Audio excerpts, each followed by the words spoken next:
The script in question is considered one of the most expensive in film history, with the production company spending $4.5 million just to acquire the rights. To bring the script's grand story to life, they invested an additional $470 million on production. The movie, starring Denzel Washington, is Déjà Vu, a mind-bending thriller that has left many viewers puzzled to this day.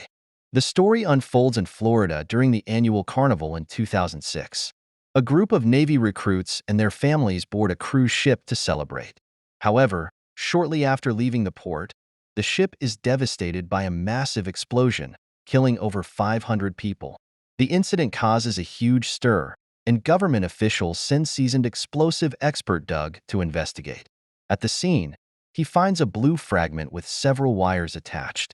Combining the thick smoke and the smell of explosives, Doug confirms that this was a terrorist attack. Doug meets FBI agent Paul Przwara, who offers him a position on a specialized team using advanced technology to investigate the explosion. They have access to a machine that allows them to view the past in real time, exactly 4 days earlier. As Doug and the team monitor the past, they focus on Claire Kuchever. Doug and the medical examiner assume that Claire was one of the victims of the ferry explosion, but after examining the ropes tied around her mouth and considering the time her body was found, they quickly dismiss this theory. Claire was discovered at 10:40 a.m., but the ferry explosion didn't occur until 10:50 a.m. Clearly, these were two separate incidents. However, Doug, with his wealth of experience, senses something strange. The fact that the two incidents occurred just 10 minutes apart could not be a coincidence. Doug boldly speculates that the ferry explosion was a cover-up for the murder of Claire. Doug decides to visit Claire's home to investigate further. As soon as he enters, he sees a phrase spelled out on the refrigerator: "You can save her." It's as if someone knew Doug would come. He also notices a car sale ad stuck to the fridge, and in the trash, he finds some blood-stained bandages. Even more shocking, Doug discovers a voicemail he had left earlier, realizing that Claire was the woman who called him that morning. Doug immediately returns to the ATF office and tells his colleagues. Combining this with the police's findings, they deduce that the perpetrator had hidden the bomb in a car and used it to carry out the ferry explosion. That car likely came from Claire. Doug believes that if they continue investigating this lead, they will find the perpetrator. However, just as he is about to call his colleague Ross to join the investigation, the police inform him that Ross had died in the ferry explosion earlier that morning, and his body had already been handled.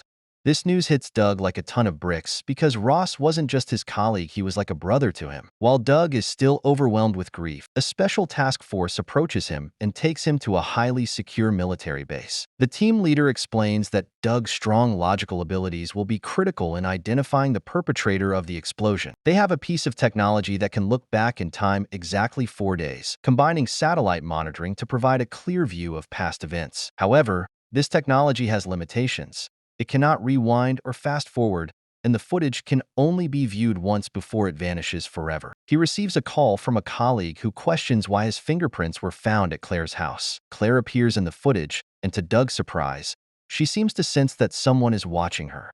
Doug shines a laser pointer at the screen, and sure enough, Claire notices it.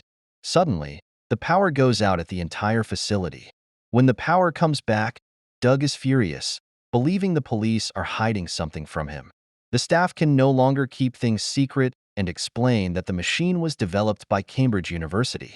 It works by folding two different timelines together, like folding a piece of paper so that both ends overlap. The only difference is that the timelines are separated by 4 days. Doug asks, since the laser pointer could travel back in time, why not send someone back to stop the explosion? The staff explains that all previous attempts have failed because sending physical matter consumes enormous energy. Just transmitting the laser caused a blackout in the building. But Doug, determined to stop the explosion, insists on trying. The staff eventually agrees to send a note with clues back in time. If Doug from 4 days ago sees the note, it might prevent the explosion. After the transmission, the power cuts out again, and the note is successfully sent to the past. However, Doug wasn't in the office when the note arrived. His colleague Ross saw it. Realizing the seriousness of the situation, Ross drives to the dock to apprehend the suspect. Several gunshots ring out, and Ross is killed. The suspect stuffs Ross' body into the trunk of a car and drives away. Watching this unfold on the screen, Doug is filled with guilt, realizing that Ross's death was his doing. But there's no time to grieve. Since the machine's monitoring range is limited,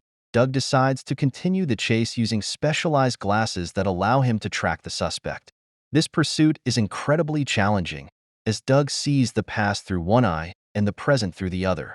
Along the way, several traffic accidents occur, but Doug manages to adjust and stay on course. Finally, he followed the killer to a remote countryside location. Doug cautiously approached the abandoned house, and everywhere he looked was a scene of devastation left by the explosion. Doug suddenly noticed a scorch mark on the ground. The car sale ad Claire posted happened to catch the killer's eye, leading to Claire's eventual murder. It now appeared that Claire's death was caused by moral intervention. Nevertheless, the investigation wasn't entirely fruitless, as the team successfully identified the killer's appearance. Using facial recognition, the police quickly captured the killer, a man named Asta. During Doug's interrogation, Asta confessed to his crimes, revealing that his motive was quite simple. Oscar had always dreamed of becoming a soldier and was determined to join the Navy. However, his request was rejected by the military. Out of revenge, he decided to blow up the Navy-filled ferry. Oscar also uttered a profound statement: "If anyone tries to change fate, it will only lead to a dead end." But Doug was confused, clearly not understanding the true meaning of this at the time. Afterward, he left the interrogation. By this point, the case had become clear, and Doug's work was technically over. However,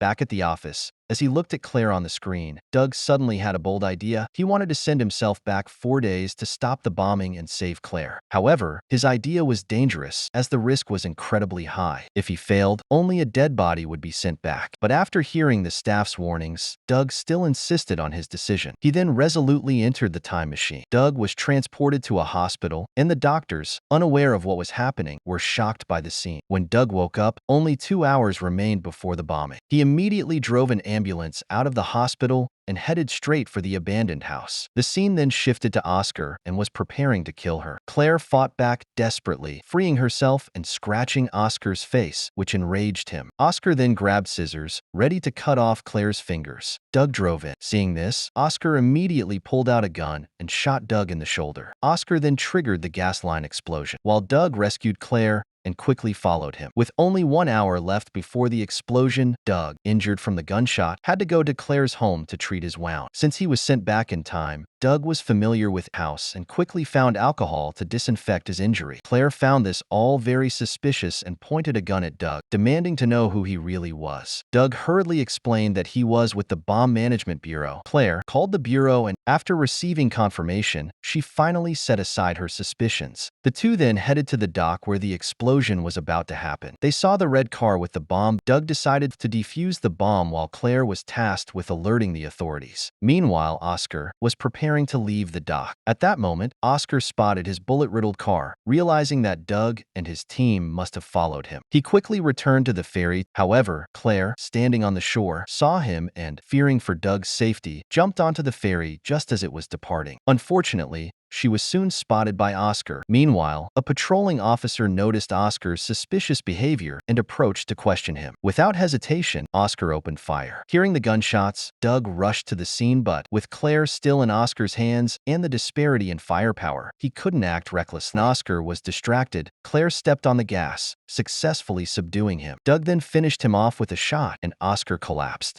However, with less than 2 minutes left before the explosion, they had no choice but to drive the car into the ocean to save everyone.